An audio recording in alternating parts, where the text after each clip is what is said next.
It's so nice to have all of you lovely faces here in Atlanta joining us. I'm Lindsay Wheeler. I run our enterprise sales team, right? And so how do we keep our clients' interest? And it's always through the stories. We're in for a treat today. This woman is a force. This woman is a force. I was telling her she's literally the only, I've moderated several panels for Zendesk. She's the only published author. So make sure you get a copy of her book and then you make her sign it, because you can probably sell it on eBay later. So I thank you so much for joining us. I was drawn to you from your story. Google her TEDx if you haven't. Tell us about your story. How did you get into this, and how did you realize that it had such a fierce impact? So first off, the TEDx. So it was called "I Talk Too Much." I've always been told that as a child, and so that goes back to how all of this started. I realized that I had a gift of storytelling when I was in 5th grade. I was the trouble student, so much so I had a mohawk in school. Judge me later. So I was the trouble student, but I found my safe space in stories. And so my 5th grade teacher, she gave me this book cover with a polar bear on it. And she said, create a story. So I created this story, and I'm using adjectives and verbs are popping. And so she loved the story so much, she shared it with the entire staff. And it was at that moment I knew that even though I was that trouble kid, I had a gift. And I could use this to get favored, you know? So even though I'm failing, this might push me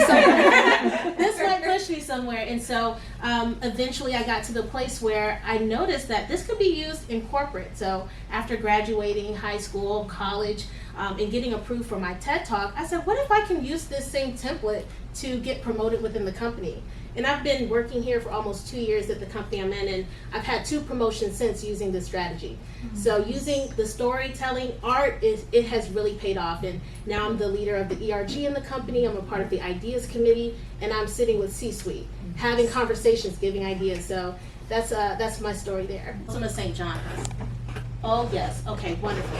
So Balsam of St. John, she has been the leader of marketing, international, global marketing at Apple, Netflix CMO. She was our speaker at Release. Yeah. So I was a part of her book club, and I reached out to her. I took a chance, and I said, Bosma, your course has changed my life.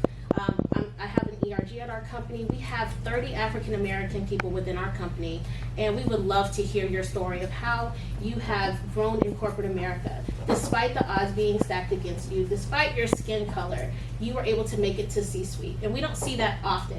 So I used that story and, let her know how much she encouraged me and inspired me. Same day, she said yes. But imagine you can tell a story that well and relate to someone, and they believe in your vision and they invest their time into you. There's nothing like telling a story, and greatness comes to sit with you and you can learn from them. So since then, I've had promotions since sitting with both of them. We basically just discovered. I was like, wait a second, what? Yeah, She was our keynote speaker, and you just reached out and Yes. and it made it happen. Yes. So Yes. yeah, I completely blown away by that. I'm still blown away. Have you ever run into any challenges either in the process, like are there any roadblocks that you had to figure out, or Absolutely. like challenges that you like helped solve with storytelling? Absolutely. So this goes back to, I'll bring up the TED Talk a little bit. So I had a student, and I mentioned it in the TED Talk. I had a student who, when I was a teacher, he was dealing with depression, and it was because he didn't feel like his mother heard him. She was always busy, she wasn't listening, and he would want her time, but she would not give him time. So much so, he wanted to end his life. And so what I had to do with this student is listen, like I just said, I need to listen to him, but also I let him know that, hey, I went through this too. And I tried that strategy in corporate. Hey, you know what? I was that bad student, and these people could not connect because this is higher ups. So the vocabulary is completely different. So that was an obstacle that I faced, was trying to use the same framework for different levels. It doesn't work. You have to assess your audience and understand their language. I think that if we can just paint a different picture and also kind of inspire people to believe in themselves again. I feel like COVID has made people, disconnected, and they don't believe in themselves. Some people are battling with depression still. There were a lot of losses. And it's like people are kind of just like, I just want to keep my job. But how can I tell a story or inspire them, like through team meetings? What can I do? What can I say to impact this individual story? Not just the team, because the team comes together. You have to inspire the individual first, and the team is a domino effect. So that's what I do. I speak to people individually, get to know their story, inspire them, they're motivated, wonderful. Now, next person, they're inspired. Then we can come together on the vision, remind them of what we're here for, who we're doing this for, why we're here. And then they'll actually do the action because now they're inspired. They want to make a change because you care about me. No one else cares when I'm going through. Some people are just so focused on metrics, but what about the person? And that, when you can inspire the person, you'll see that maybe they want to continue to grow on the inside of the community. Some people are losing their jobs because they're not connected with the vision. But imagine you can get everyone on the vision, you have longevity within the company. All right, so any introverts in the room? Any introverts? All right, yeah, perfect.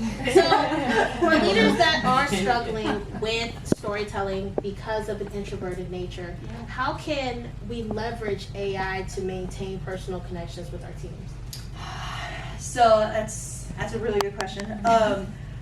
So for me, what I've always loved about storytelling is how it brings us together. That's what we've been literally talking about, but as a culture as well. So like we talk a lot, especially when people are burned out or sad, like how do we build that culture back? Yeah. So for me, it's a lot of like the nonverbal things. Like storytelling doesn't have to involve words. Sometimes you like GIFs or memes. That's why they exist, is because we all see it. We're like, oh, I really all feel the same thing. Yeah. And so I think about the introverts that I've had on my team before, and how, like you talked about pulling people in and motivating each one of them. Yeah. A lot of times we think like, oh, we're going to have a Zoom call and we're all going to have forced fun on this Zoom call. Yeah. And I'm like, what if we don't do that? What if we leverage like Slack and we had like this crazy asynchronous communication thing going, and like somebody used ChatGPT to pull in the most ridiculous prompt that they could. Yeah. And like, I remember when it happened and everybody was like going home. Half of my team was freaking out because they're like, I'm not going to see anybody anymore. How am I going to do my job? How am I going to live? This is crazy. And then the other half are like, oh, thank God. I don't have to be on anymore. Oh. And so that really hit me. I was like, we forget about the people that are like, this is a lot. Yeah. And so, I've seen a lot of tools now that will help people like build presentations and things like that using AI. So that's really cool. I try to like give different formats of things. And so a lot of my team, they're like starting to pull in AI prompts and leverage different tools like that. And so we kind of just have an open, like, how do you want to present this? Like, what's good for you? Some people, they would hate what we're doing. They're like, like I have one team member, and I remember she had to be at a luncheon, and she was going to have to talk for 30 seconds about what she did, and she was like,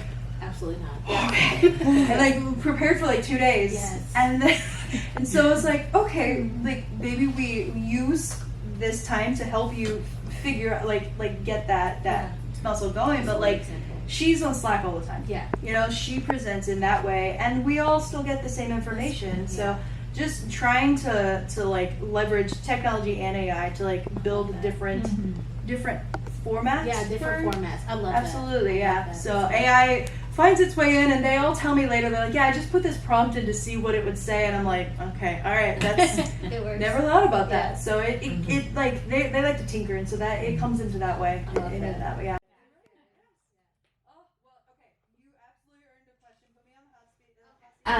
Especially the piece of helping people find their stories, right, and connecting. And so much of what we do has to be what's the language of the receiver. Yes. I'm curious though, I find myself especially, and not to, be like kids these days, but I do, with some of my newer employees that are earlier in their careers, what I find is actually interesting is how do they find kind of their authentic voice, right? Because so much of the time we spend trying to connect and trying to understand who we're communicating to, Yes. but how do you also bring your authentic super engaging and I feel like I sure related you to are a lot of what you nurturing share your story as Oh, well. I love it. Oh, let me tell a story here. So, You yes, let me tell you. And you can tell I'm a talker too. When I first started at the company where I currently am, I was really close with the CEO. We just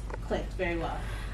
He came on one of my calls, and I got so nervous. I just got into robot mode because I just wanted to satisfy him and be what I think they want me to be. And literally after the call, he said, "Who was that?" Like, I kid you not. Who was that? I don't recognize. That's not Veonne. The reason I hired you was because of who you are. So what I would say in challenging your teams to be themselves, I would ask them, who were you before this company? Outside of the job description, who are you? That's who I want you to bring to the table. If they're enthusiastic, when you're having one-on-one, say, hey, bring some more personality next time. Like, remember we had that meeting the other day and you were just so bubbly? I love that about you. When people can feel accepted for being themselves, then they feel free to do that. And so when the CEO encouraged me, that helped me to spread my wings, and I was able to have more conversions. So let people know that their true selves is what's going to convert. Honestly, it will convert because people don't want another clone. But let's say they're not, and they're just kind of just wanting to satisfy you. Just let them know, hey, like, it's okay to let your guard down. Like, I want to connect with you. At the end of the day, let them be assured that it's about your connection. No, that was great advice. Thank you. Yeah, no, Wow. I do have to tell you just some, I love so many of the points. Thank you. But I was also sure. Yeah. So when you were talking about the hook and the climax and bringing it together at the end, you caught it. You caught it. Yeah, so great to have all of you. You're welcome.